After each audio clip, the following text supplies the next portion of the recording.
Assalomu alaykum hammaga. Men o'tgan safar aytgandim, yangi studiyamizga ustalar tushadi deb bir kundan keyin, lekin ustalar 3-4 kun tushgan sabab men yangi video qo'ya olmadim. Shuning uchun bugun ustalar tushib, ozgina remontlar qilib, gipsokartonlarni o'rnatishdi. Bugun endi sizlar bilan remontdagi studiyamni, dizaynni qanaqa bo'lishi, ishchilar qayerda o'tirishi, ular hammasini bugun sizlar bilan ko'rib chiqamiz.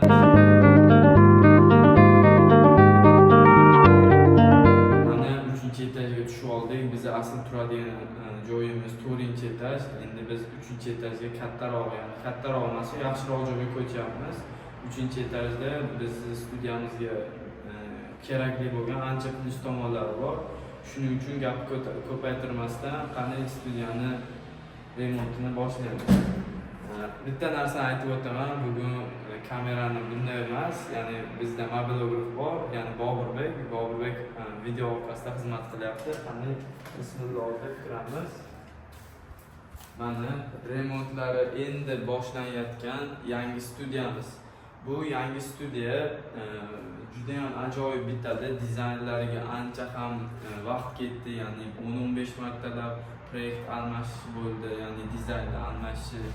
Hamma tomonidan qulayliklari kelib chiqilgan holda ko'rib chiqilgan dizayn va professional dizayn qo'llanildi. Endi shundan birma-bir sizlarga tushuntirib beraman.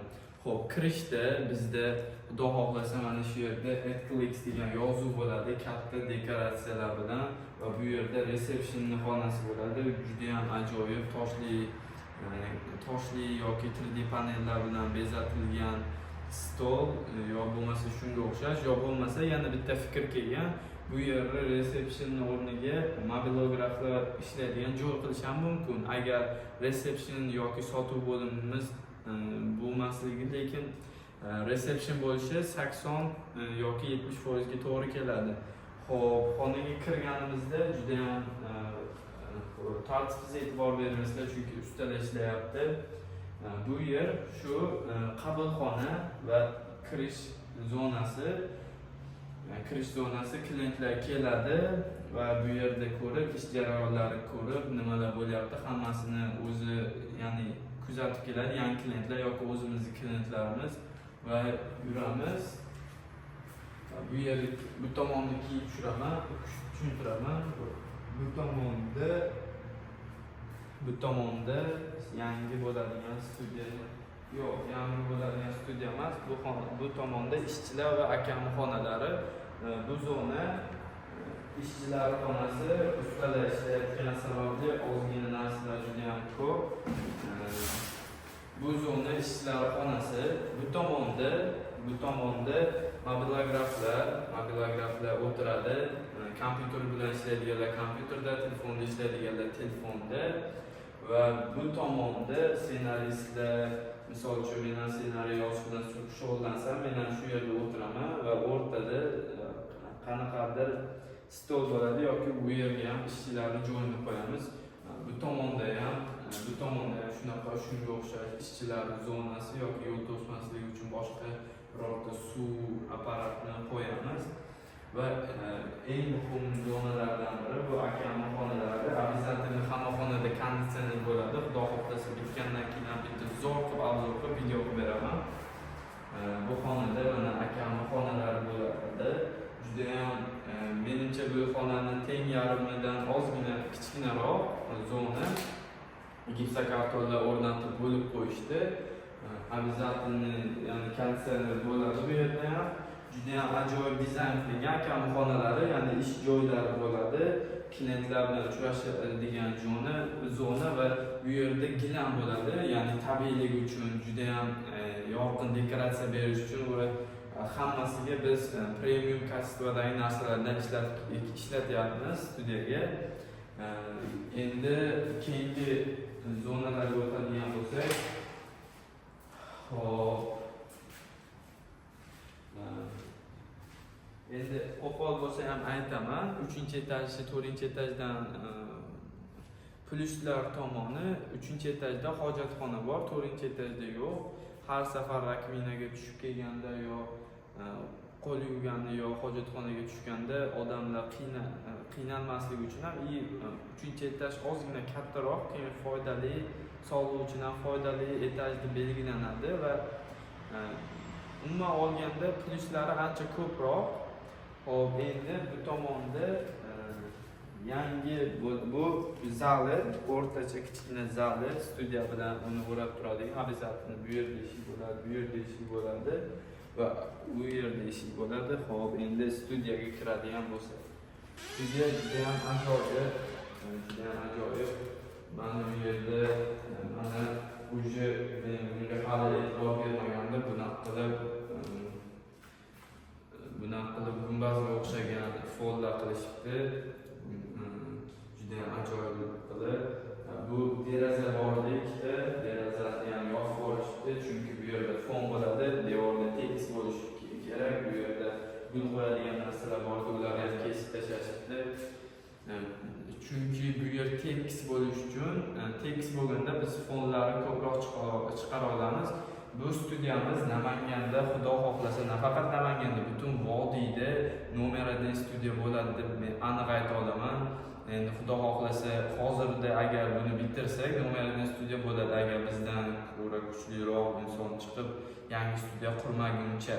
Chunki men hali bunaqa studiya borligini vodiyda eshitmaganman. Studiyalar bor, yomon emas, lekin bunaqa premium kassada bo'ladigan 40 dan 50 dan ortiq fonlar bilan bo'ladigan studiyani hali eshitmaganman ham, ko'rmaganman ham.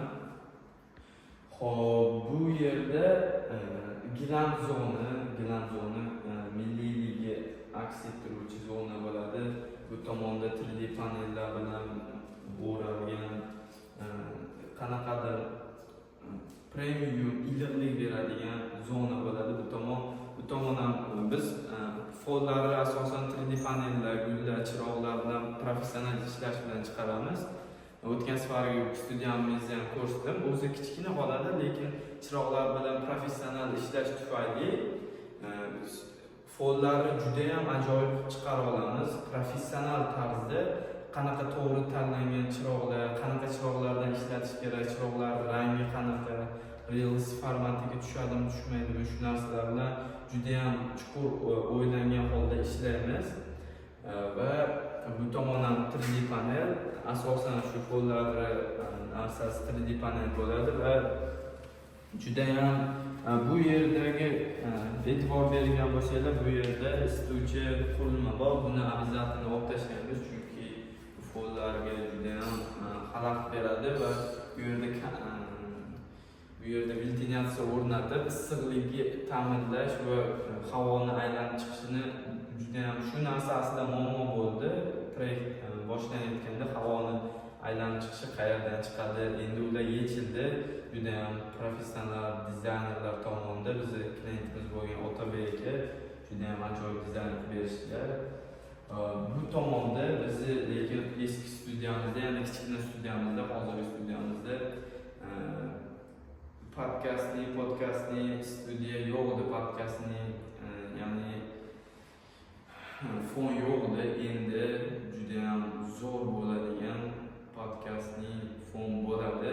Bu shu burchakda ikki tomoniga attachment o'qilinadi va o'rtasiga granitdan haqiqiy tabiiy bo'lgan toshga o'xshagan material qo'llaniladi.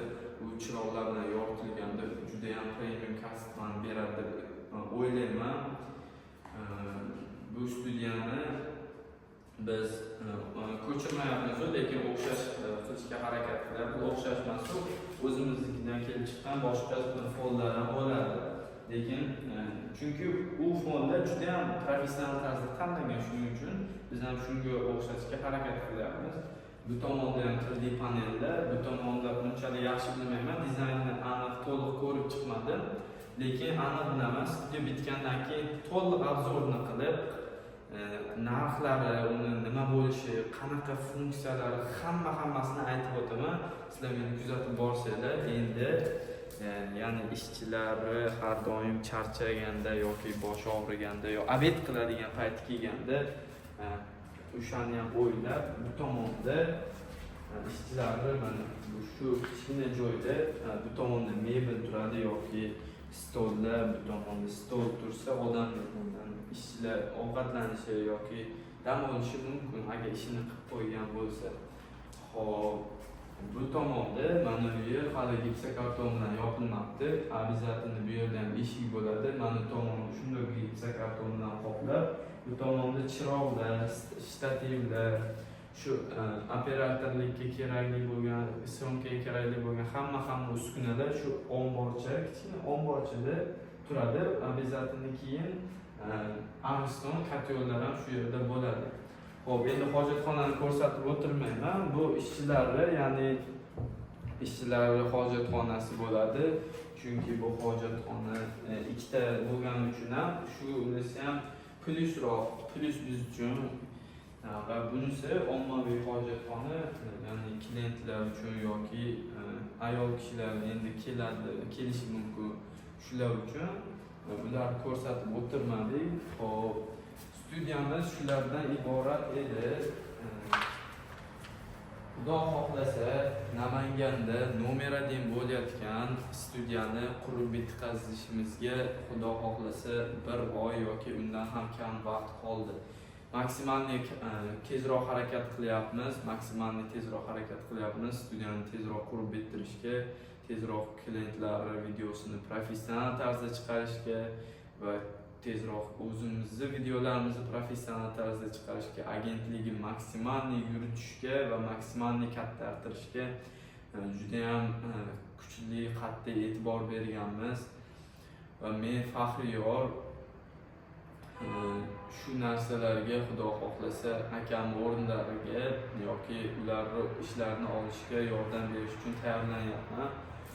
Akam bizga aytishdi, biz agar studiyani qurib o'tkazganimizdan keyin faqat klientlarning syomkasida studiya bo'ladi xolos, qolgan payt polni studiya sizlarga tegishli bo'ladi. Tegishli emas, sizlar yuritasizlar.